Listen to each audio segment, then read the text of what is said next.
Metro Cebu is the second largest metropolis of the Philippines,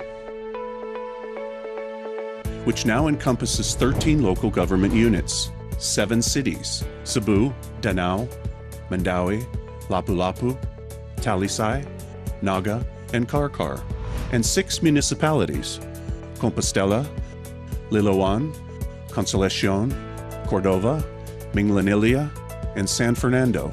In 2010, its population was about 2.5 million. However, projection of the roadmap study sees Metro Cebu's population growing to more than 5 million in 2050, almost double the 2010 population. The natural features of Metro Cebu reveal high hazard risks for landslide and flooding. 76% of the entire Metro Cebu is considered hazardous and not suitable for urban development. Like any fast-growing urban area, Metro Cebu is beset with its share of development issues, such as wastewater and solid waste management, flooding and insufficient water supply, heavy traffic, and environmental degradation caused by those, contaminated water bodies, air pollution, etc.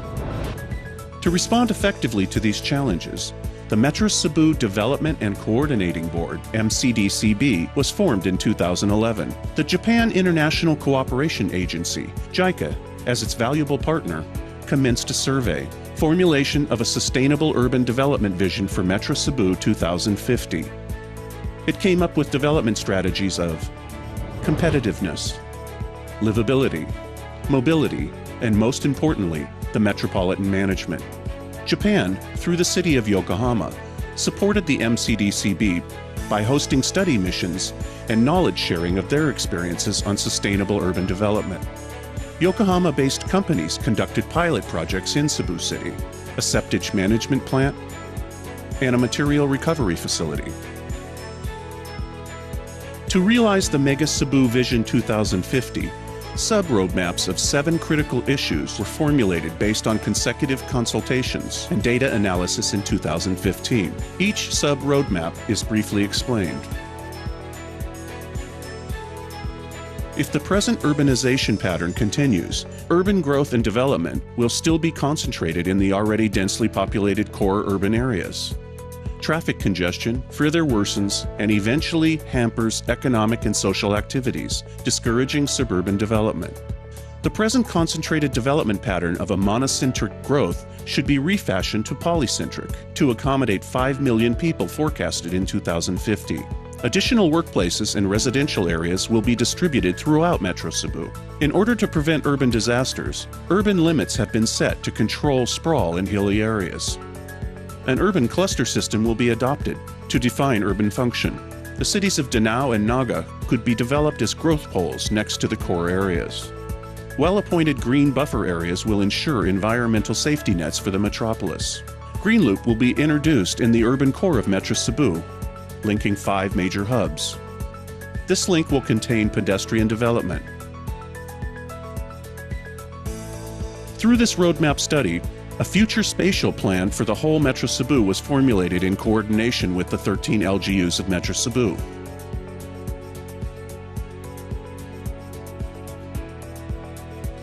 Due to a limited road network and narrow roads, average vehicle speed in the urban area remain very low. Additional roads are proposed to provide alternate routes for public and private transport to mitigate current traffic jams.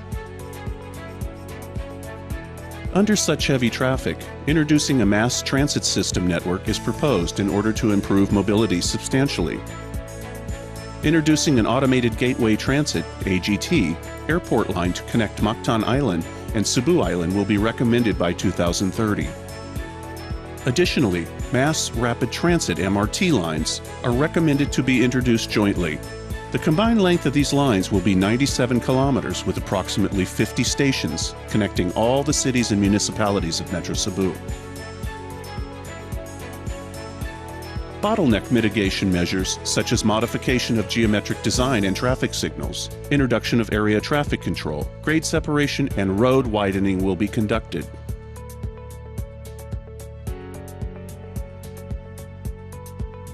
Metro Cebu will enjoy a steady economic growth even in the long term.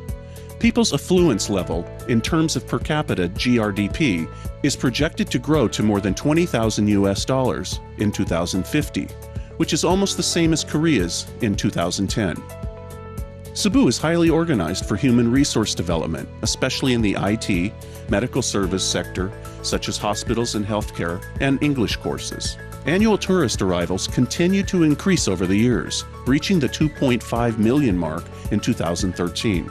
The Mega Cebu Investment Board will be established to promote priority sectors, such as high value-added manufacturing, IT, BPO, KPO, tourism, and new technology-driven industries as a short-term project.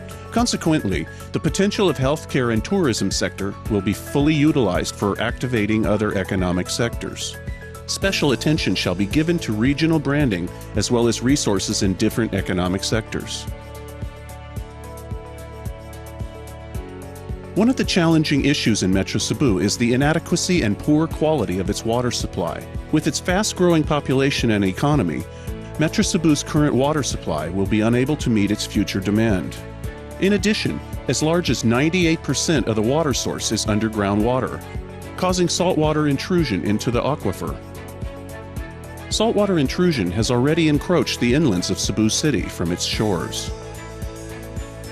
Due to expanding demand and supply gap, construction of dams, namely Managa 2, Kotkat, and Lusaran, are essential and require urgent consensus building. There are many flood-prone areas in Metro Cebu. An enormous amount of garbage generated by informal settlements and irresponsible private party owners along the riverbanks obstruct the flow of natural and man-made waterways. To analyze the problem thoroughly, a comprehensive study for Metro Cebu Integrated Flood and Drainage System Master Plan will be formulated as a short-term measure, along with cleaning rivers and constructing small-scale rainwater storage facilities. Surprisingly, Metro Cebu, with over 2 million population, does not have a proper public wastewater management system. Fecal coliform that exceeds acceptable standards was detected at the rivers and sea. Gray water generated from the kitchen and bathrooms are mostly not treated and contaminates precious groundwater. Without endangering human health or the natural environment, human and industrial effluents need to be disposed of properly. 7 clusters of septage treatment and management systems are proposed. Construction of a septage treatment plant is a matter of the greatest urgency. Unorganized dump sites are seen in Metro Cebu. By introducing environmentally sound technology and community participation, public health and environment are protected. A comprehensive solid waste management master plan for Metro Cebu will be required to formulate strategic policy plan based on data. Moreover, the Waste Reduction and Recovery Program will be introduced at the same time, enhanced to include community-based 3R waste segregation program, the improvement of collection and transport system, and the promotion of market-oriented recycle businesses, among others. South Road Property, SRP, is a 300-hectare reclamation area. The development concept of SRP is to become an IT-concentrated industry zone for Metro Cebu, but predominantly hold residential and commercial areas. A unified management system of energy supply and demand in SRP will be promoted to realize a smart SRP. To implement the metropolis-wide projects outlined by these roadmaps, an institutional body to handle metropolitan affairs is necessary. This body will consist of not only LGUs, but also private sectors and civil society organizations, to be called the Metro Cebu model. As a first step for the institutional development process, MCDCB will be strengthened to coordinate several types of feasibility studies, arranged project finance, and enhanced planning capacity. The institutional body will be developed with enhanced governance functions. Evaluation of Metro Cebu Roadmap. Mega Cebu Roadmap is consisted of 7 sub-roadmaps. Based on implementation perspective, 14 anchor programs are selected as several high-priority roadmap projects. With these programs, Metro Cebu will take its first step toward Mega Cebu Vision 2050.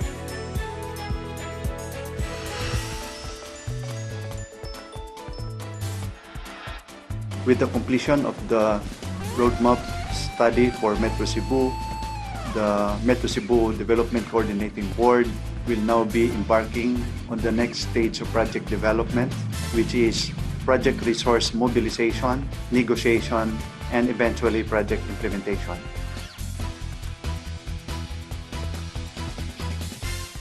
The value of a plan is the ability to be able to predict our future.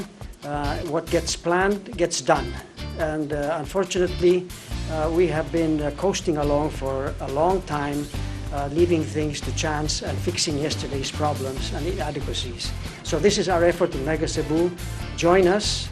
It's not something that will happen unless we all get together and we support the program, each one in his own way, each one providing and contributing to the solutions.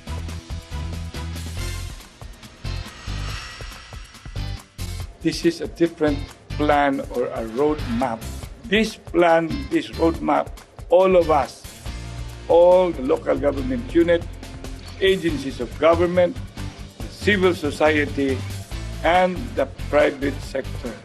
When we are one, all in one, one in all, it brings us to be together. And when we are together, together we can make the best thing happen for Cebu. This roadmap study conducted by our friends from JICA is a very, very useful guide for local chief executives comprising the 13 cities and municipalities of Metro Cebu. It is important that we have the will to pursue this, and we have to make this happen. Let's stop dreaming. We need to make all of this happen. Metro Cebu has many attractions and development potentials. We welcome all our valuable partners to realize these roadmaps. Together, let us make big waves for the Mega Cebu Vision 2050. Mega Cebu, making waves.